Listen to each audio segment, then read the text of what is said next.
पाणी पाणी आणली त्यावेळेस अनेकांना जेलमध्ये टाकण्यात आलं तर ती घोषित आणीबाणी मात्र आता जे अघोषित करून आत टाकलं जातं का ईडी मार्फत. बघा, आणीबाणी ही उघडपणे आणली.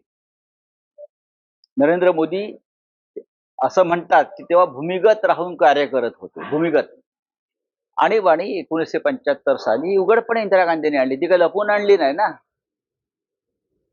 तेव्हा अनेकांना तुरुंगात जावं लागलं. प्रियंका गांधींनी सांगितलं ना, तुम्ही धडा घ्या मग आणीबाणीपासून. नागरिकांचे हक्क, न्याय खतम केल्यावरती जनता उद्रेक करते, तुम्ही त्याच्यापासून धडा घ्या. आणि इंदिरा गांधींनी त्यानंतर निवडणुका घेण्याची तीही बॅलेट पेपरवर हिंमत दाखवली, पराभव पत्करला, पण लोकशाहीचं रक्षण केलं. मोदी करणार आहे, अख्खा देश ओरडतो आहे की बॅलेट पेपरवरती निवडणुका घ्या. मोदींची हिंमत आहे. देशात झालेल्या निवडणुकांवरती लोकांचा विश्वास नाही, ही संविधानाची हत्या आहे.